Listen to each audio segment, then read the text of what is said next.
Hello, my name is Ana de los Santos, and I'm going to be doing a book review on the Cebuano novel Diin may Punoan sa Arbol, or in English, Where the Fire Tree Grows. So Where a Fire Tree Grows is a Cebuano novel written by Austregelina Espina-Moore, and I'm not sure if I'm pronouncing her name right, originally communicated in Bisaya and then later on translated into English by our own professor at the University of San Carlos, Dr. Hope Sabanpanyu. And the book opens with a translator's preface delineating the importance of translation and its significant role in cultivating the value of world literature. And Dr. Hope herself actually stated in her interview with the Freeman Cebu that the task of translating was a cautious one that required respect for the meaning and tone of the original text. Moore's stories frequently echo the cultures of Cebu, and she has fostered this deftness to knit meticulous texts that bring to light her characters and settings and plots that are deeply seated in Cebuano culture and have left a salient mark in its space of literature. There are plenty of means to understand Moore's inclinations to writing this book, and one is keeping the Cebuano culture sheltered and preserved. And what I have personally noticed throughout reading this book is that she highlighted some subtleties of Cebuano upbringings and experiences. And second is to bring forth meaningful decipherment of human emotions and life experiences, because this story emphasizes the complexities of love and penance and the moral predicaments that the main characters must face. The story opens with a college couple named June and Lily. They converse about the intricacies of nature, humanity, and history, oftentimes in these poetic manners, and this actually seems to be the nature in Moore's style of writing, as when she describes flowers or tree bark or sunsets, she gravitates towards describing them in a deep, vivid, or elegant way. And June is a lover of the humanities subjects and articulates its importance in the world, saying that it brings balance to the capacities of engineering, math, politics, and medicine. Whoever finds the beauty of a green flower and is happy with the redness and softness of the cheek of a small child is the same person who strives for the propagation of plants and lives for the greater good and will not trample on the weak.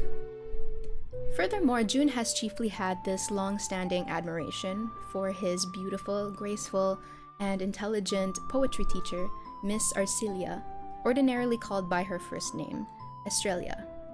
Next, we're introduced to June's parents, Jamie and Emmy Gonzalez. Jamie is a building engineer, whilst Emmy is refrained from duties on account of her illness, which has left her crippled and aided by their home health nurse. June informs his parents, Jamie and Emmy, of an upcoming writers program with an open forum that will take place in Estrella's house and that they're welcome to join. Coincidentally, this name catches Jamie's attention, as Estrella is someone who has played a weighty role in his past. Jamie chooses to attend while his wife stays at home. At the homely program, Jamie is reintroduced to Estrella and is immediately sunken into her grace. Estrella very much remembers him. He expresses to her in private that he has never abandoned his love for her. She too feels the same way, and this relationship buds yet again, only this time as an affair. Estrella's love for Jamie flourishes yet again, in words and in actions. No, not with you I fell in love so fast, and not for me your beauty is succeeding. I love you in my suffering preceding, and the youth of mine that perished in the past. And when sometimes my look is long and hard, and penetrates your eyes of high perfection, I'm busy with a secret conversation. But not to you I send my words of heart. To my youth's girl, my word of soul flies. In features yours, I seek for other dears. In lips alive, the lips so mute for years. In eyes, the flame of the extinguished eyes.